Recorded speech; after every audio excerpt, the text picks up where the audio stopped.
Kam përgatitur miqtë e mi sot një kek me mollë. Shumë i thjesht në përgatitje dhe me një rezultat fantastik. Të gjitha përbërësit do t'i keni nën video, si gjithmonë. Në fillim përgatis një letër për tepsinë të cilën do t'a pjek.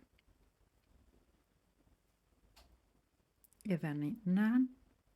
Në këtë mënyrë nuk është nevoja ta lyejmë tepsinë fare me yndyrë dhe përgatis mollët që do përdor në këtë ëmbëlsirë.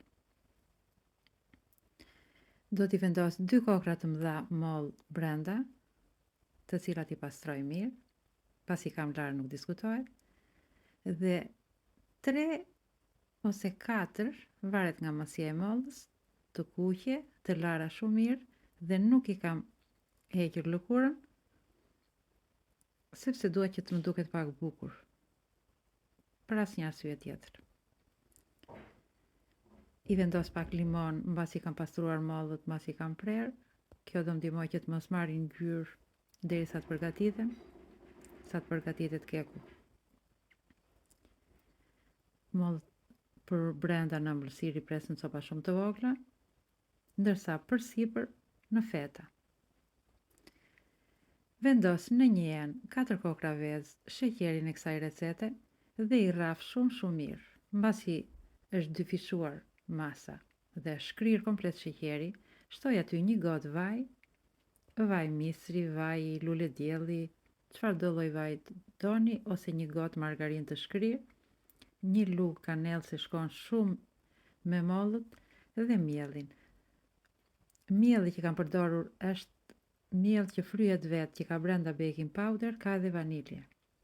Mbasi e kam mbaruar, shtova aty edhe mollët siç më pat, në copa të vogla që kisha prerë, i shtroj aty në tepsinë në të cilën vendosa një letër. Mbi sipërfaqe mollët në feta.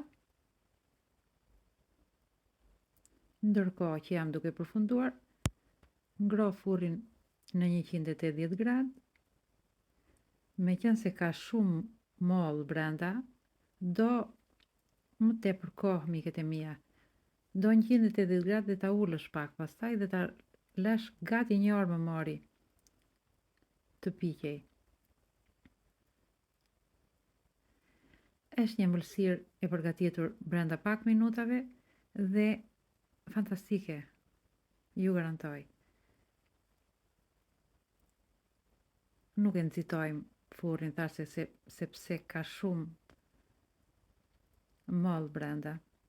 Dhe mbasi jam siguruar që fut një thikë dhe del shumë e pastër, atëherë është gati. I vendos në sipërfaqe pak sheqer pluhur, nëse doni, meqense nuk ka shumë sheqer brenda, miqet e mia, nëse doni. Edhe meqense nuk më pritesh që të bëja video, e preva të ngrohtë dhe nuk do ju rekomandoja ta prisni të ngrohtë, miqet e mia. Keku pritet gjithmonë i ftohtë. Përgatiteni dhe do më kujtoni, miqet e mia, shkon shumë kanella në këtë ëmbëlsirë, shkon edhe vanilja. Nëse do të përgatisni edhe ju bëft mirë.